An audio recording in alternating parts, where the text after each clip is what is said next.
Êxodo, capítulo 3 e o verso 1, que diz assim: E apacentava Moisés o rebanho do teu sogro Jetro, sacerdote de Midian, e levou o rebanho atrás do deserto, e veio ao monte de Deus, que é o monte Horebe. Então o que Moisés fazia? Moisés, ele apacentava o rebanho de ovelhas de quem? Do seu sogro, que ele era sacerdote lá em Midian. E ele levou o rebanho por um contorno atrás do deserto até chegar ao monte de Deus. Se assenta, glorifica a Deus. Nós vamos mergulhar na palavra santa, a palavra que nos alimenta, a palavra de Deus. Queridos, a Bíblia Sagrada vai nos relatar de uma das passagens mais perfeccionistas, vamos dizer assim. Eu talvez esteja usando de neologismo aqui, mas não é isso que eu quero.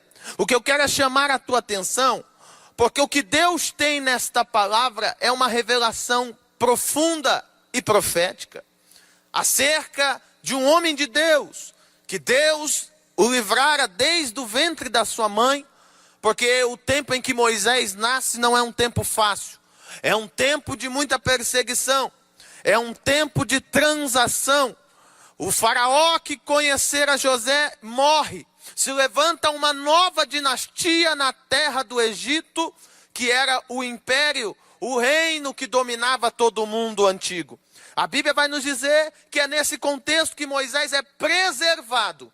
Preservado por quê, pastor? Porque ele tinha um propósito, ele tinha um desígnio profético e profundo sobre a sua vida, que futuramente as Sagradas Escrituras iriam desvendar e desenrolar este mistério.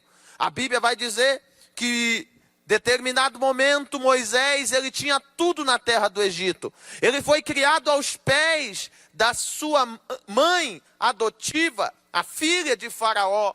Ele foi criado com regalias, ele foi criado com tudo de bom e do melhor. Moisés, ele foi criado de uma forma na qual ele seria o substituto ao trono de Faraó. Êxodo capítulo 11, na qual ele entra para a galeria dos heróis da fé, relata que mesmo sabendo da sua magnitude, do seu potencial, ele rejeita, ele abnega tudo isso quando ele descobre a sua descendência, quando ele descobre que ele automaticamente é filho de uma hebreia, na qual o povo que era oprimido, o povo que estava sendo ali explorado de uma forma injusta e até mesmo escravizado. Moisés, ele se revolta, ele abre mão de tudo isso, ele prefere abrir mão do trono, ele prefere abrir mão de tudo que ele tinha para alcançar em Deus algo novo, para alcançar em Deus novidade de vida, para alcançar em Deus algo que o homem algum poderia entregar e designar, para receber uma honra que nenhum homem poderia dar. A Bíblia vai nos dizer que dado o momento, Moisés, conhecedor da sua descendência, ele vê então o egípcio maltratando o seu conterrâneo, a descendência, maltratando um hebreu de uma forma até mesmo rigorosa. Isso lhe causa um transtorno, isso acaba lhe causando um asco terrível, um ranço, e então ele avança como um passo até mesmo de um estralar de dedos. Ele não pensa duas vezes e avança sobre o egípcio, e ele comete ali um ato que desagrada a Deus. Porém, quando ele cai em si, ele percebe que Faraó quer a sua cabeça, que Faraó quer a sua morte. Aliás, olho por olho, dente por dente. Se ele tirou uma vida, a vida dele deveria ir pagar no lugar daquela que ele tirou. Então, ele foge para o deserto. E é aqui que começa um dos romances mais belos, um dos romances mais lindos da Bíblia Sagrada, que é o período de Moisés no deserto. É um período que nós cristãos não queremos estar, mas é necessário que passemos, porque é no deserto que Moisés teria uma virada de chave. É no deserto que Moisés vivenciaria algo novo que Deus estava preparando. Estamos na campanha que Deus faz coisas novas, e eu creio nisso. E esse texto que nós lemos nos revela tal grau de profundidade. Eu acredito que Deus tira das profundezas de suas profundidades um texto revelado, um texto aprimorado, para que possamos nos dias atuais perseverarmos na perseverança dos santos. Moisés vai para o deserto, porque é o lugar de esconderijo. Moisés vai para o deserto, porque no deserto ele tem tudo o que Deus quer. Não que ele queira, porque o deserto Deus nos leva primeiro para perdermos tudo, para sermos esvaziados. No deserto, o tempo em que Moisés ficou no deserto, o processo de Moisés foi de 40 anos. 40 anos de completa ausência. 40 anos apenas com a família de Jetro, na qual ele casa com Zípora e tem um filho por nome de Gerson. Ele passa 40 anos em um tratamento específico para ser aprimorado. Moisés, ele passa por este processo e ele perde tudo. Ele perde família, ele perde o trono, ele perde a riqueza, ele perde os amigos. Talvez ele teria amigos se ele tivesse rejeitado a sua descendência e assumido a sua dinastia egípcia. Talvez ele teria o do bom e do melhor se ele tivesse rejeitado o projeto de Deus. Talvez eu estou falando com pessoas que estão nesta mesma vertente, na bifurcação da vida, no deserto. Escolhe servir a Deus ou viver para o mundo. Mas Moisés escolheu viver para Deus e viver no mundo que Deus escolheu para ele. Eu quero que você entenda isso. Deus esvaziou Moisés no deserto, e esse tempo é um tempo inevitável para nós. Agora, a pergunta que não quer calar, pastor, é até quando dura o deserto na vida do crente? O deserto dura até Deus esgotar você por completo. Deus vai te levar para o deserto e você vai ficar lá até você se esgotar, até você chegar a um nível de esgotamento, até um nível que não haja mais força em você. O deserto é lugar de pressão, o deserto é definição de mudança. Precisamos mudar, deixar de ser independente de Deus, deixar de ser autossuficiente. O deserto é lugar de solidão.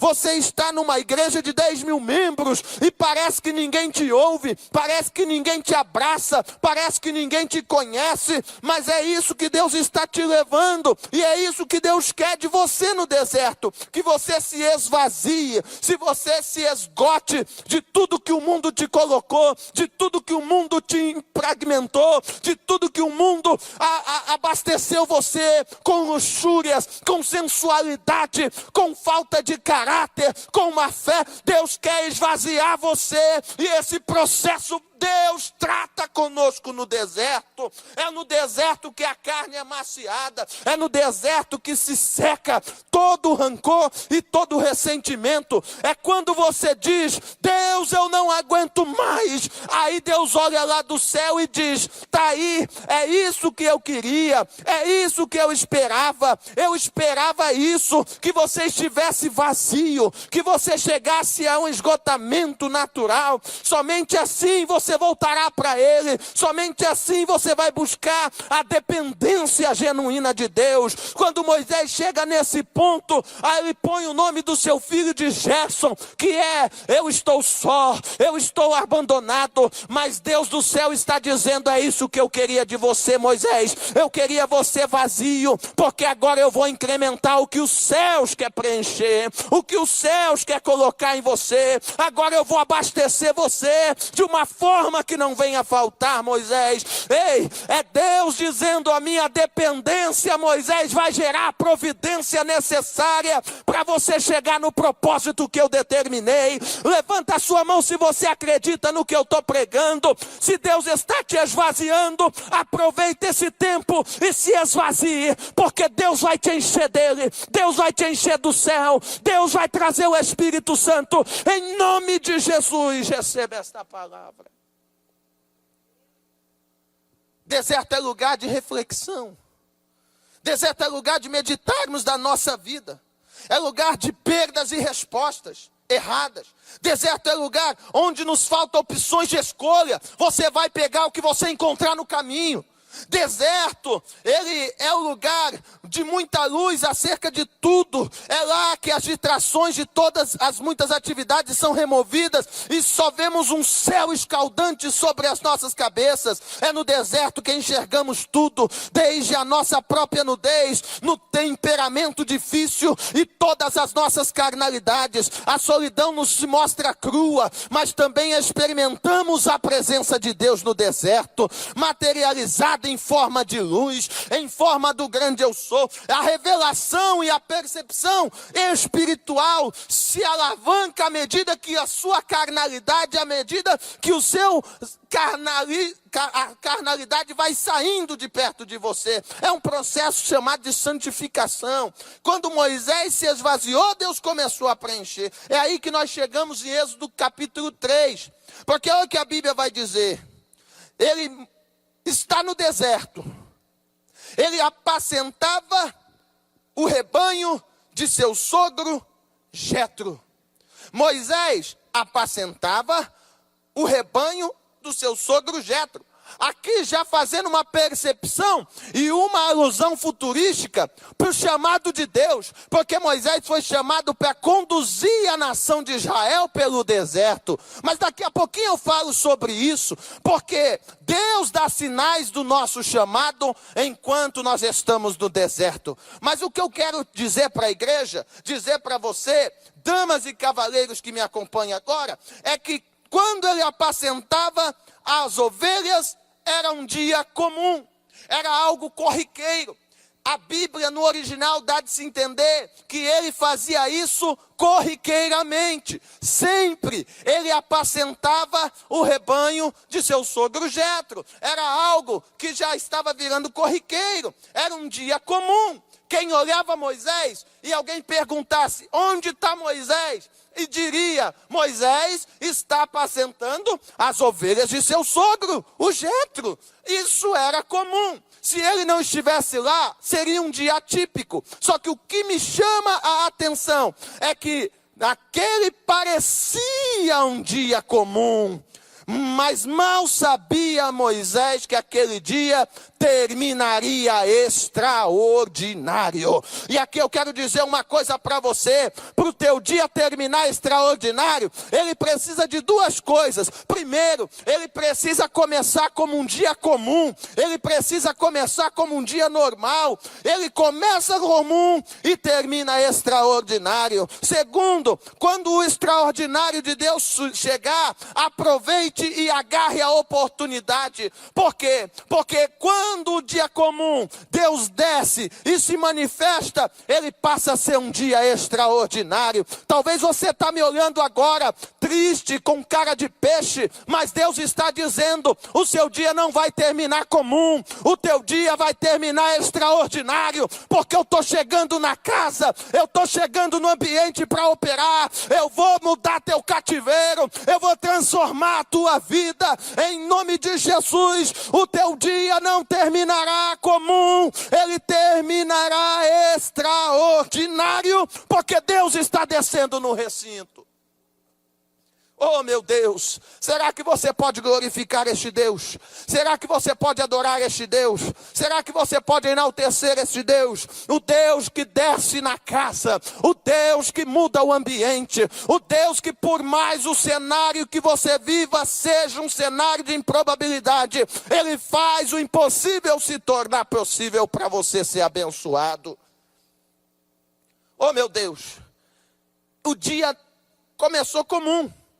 Ele apacentou e apacentava o rebanho. Só que o que me chama a atenção é que quando ele faz um contorno no deserto, ele vai até o monte de Deus, que é o Monte Horebe.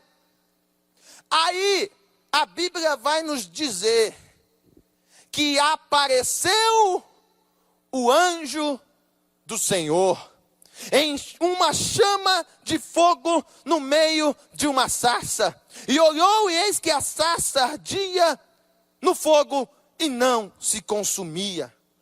Olha que tremendo. Deus se manifesta a Moisés. Quando ele se coloca na posição, Deus se manifesta a ele. Mas eu quero que você veja que impressionante, que Moisés, quando ele vê a sarça ardendo, quando ele vê a sarça queimando, Moisés, ele pensa que é uma visão. Ele pensa que é algo de alucinação. Mas ele olha e diz, eu vou olhar para ver mais de perto. Porque o fogo consome, mas a sarça não se consumia. Algo extraordinário estava para acontecer. Só que o fogo queimava, o fogo ardia na sarça. Mas olha que coisa extraordinária. No verso 3 diz que Moisés, para ver de perto, ele se aproximou daquele fogo. Mas perceba que só depois que ele se aproximou, é que Deus fala. Quando ele se aproximou, a voz de Deus bradou no meio da sarça. Eu quero dizer para alguém que talvez vai para a igreja e vê o fogo acender. Às vezes vai para a casa de Deus e vê o fogo descer no altar. Mas parece que Deus não falou. Mas parece que Deus não agiu. É exatamente isso que eu quero te mostrar. Moisés viu o fogo sobre a sarça. Mas enquanto o fogo acendia, Deus não falou uma palavra sequer. Mas quando ele resolveu e se decidiu em se aproximar da experiência, a voz de Deus bradou. Eu estou dizendo e estou pregando para pessoas que até vê movimentação espiritual, mas até agora não ouviu, não conseguiu discernir. É porque Deus quer que você se aproxime, porque no momento em que você se aproximar da manifestação de Deus, você vai ouvir nitidamente o que Deus quer falar contigo. Moisés, ele escuta a voz de Deus quando ele se aproxima. Ele apenas viu, mas quando ele se aproximou, ele conseguiu discernir e ouvir a voz de Deus. Deus às vezes quer que você somente se aproxima, para você vivenciar coisa nova que ele preparou para você. Se aproximou. Aí, vendo o Senhor, olha o verso 4. Vendo o Senhor que ele se virava para lá e ver. Aí a voz de Deus bradou do meio da sarça. E a Bíblia fala que Deus diz, Moisés, Moisés. Por quê? Porque Deus, ele chama pelo nome. Ainda eu vejo na palavra que Deus chama crente pelo nome. Moisés, Moisés, Deus ainda chama homens e mulheres de Deus pelo nome. E olha só o que a Bíblia vai me dizer, que quando Deus fala e mostra a palavra profética sobre a vida de Moisés, sabe o que acontece? Deus o envia. O verso de número 10 vai dizer, vem agora Moisés, pois eu te enviarei a Faraó, para que tires o meu povo dos filhos de Israel do Egito. O verso 10 é uma ordem, é uma ordenança que Deus dá ao seu escolhido. Só que o que me chama a atenção é a resposta do verso de número 11. Moisés vai ouvir a voz de Deus. Moisés vai ver a manifestação de Deus. Mas quando Deus o ordena e o incumbe a uma obra, sabe o que Moisés diz? Quem sou eu para que vá a Faraó? Quem sou eu para que vá a Faraó? É lindo, porque Moisés, ao receber a palavra profética, quando ele recebe a palavra, ele se sente incapaz, ele se sente desmotivado, ele recua ao invés de avançar. Por que que isso acontece? Porque quando Deus libera uma palavra profética, a tendência do homem e da mulher é recuar, é colocar-se na fenda da inferioridade e dizer: eu não consigo, eu não sou capaz, eu não vou alcançar, eu não vou conseguir. Moisés brada dizendo: quem sou eu para que vá a Faraó? Só que o que eu quero que você entenda, que nenhum de nós, ao ouvir a voz de Deus, vamos nos sentir capacitado para tal, vamos estar preparados para tal, porque é Deus quem nos qualifica, é Deus quem nos qualifica. Há quem diz que Deus quer qualidade e não quantidade. Eu concordo em partes, porque eu acredito que em cima da qualidade Deus quer a disponibilidade, porque não adianta eu ser qualificado e não estar disponível para o céu me usar. Eu preciso estar disponível para o céu poder me usar nas minhas qualidades. Agora, se eu não sou qualificado, mas eu me disponibilizo, o Espírito Santo e o céu se encarrega de te qualificar. Agora, o que me chama a atenção é que ele recua. Quando ele recua, é normal. Por que é normal, pastor?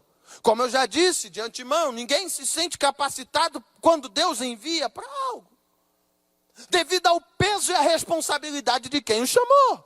Só que o que me chama a atenção é que todos nós vamos estar assim. Por quê? Porque quando um homem e uma mulher ouve uma palavra profética de Deus, vale enfatizar, porque hoje nem toda palavra é profética de Deus, mas fique isso em off, deixa em off, como diz aí, né? Mas quando a palavra profética é liberada por Deus, sabe o que acontece? Nós recuamos. Mas por que, pastor? Porque nós olhamos para a palavra profética recebida e analisamos de acordo com o tempo em que nós estamos vivendo. Mas eu quero que você entenda que a palavra profética de Deus não está de acordo com a tua realidade. É por isso que você não recebe. Se Deus hoje bradar na terra dos viventes e dizer: eu vou te usar como pastor, eu vou te usar como uma missionária, eu vou usar o seu louvor para expulsar demônio. Ei, sabe o que vai acontecer? Você vai dizer que não, porque isso não condiz com a tua realidade. Isso mesmo, a palavra profética está em outra realidade, não talvez conforme o seu momento. É por isso que Davi se sentiu incapaz, é por isso que Esther se sentiu incapaz, é por isso que Elias se sentiu incapaz. Mas eu vim aqui dizer para você que a palavra profética de Deus, ela vai se cumprir, porque Deus não só vê o teu momento, Deus vê quem você será. Deus não vê só quem você é, Deus vê e conhece quem você será. É por isso que Ele libera uma palavra profética para você amanhã, e Ele diz: eu vou te usar na terra, eu vou te enviar na casa, eu vou te levantar no meio dos homens. Em nome de Jesus, receba esta palavra para a sua vida. Agora, a palavra profética vai se cumprir, queira você ou não. Sabe por quê? Enquanto o tecladista me dá um dó maior, eu já quero chamar a tua atenção. Por quê?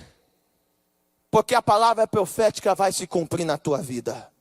Não porque você é bonitinho, não só por causa do peso da palavra, mas porque quem estabeleceu esta palavra sobre a tua vida, sobre o teu ministério. Eu já quero chamar a tua atenção, porque o teu dia não terminará da mesma maneira, o teu dia terminará extraordinário. Eu vim aqui dizer 4 palavras proféticas para a tua vida. Primeiro, o teu dia pode ter começado comum, mas ele terminará extraordinário.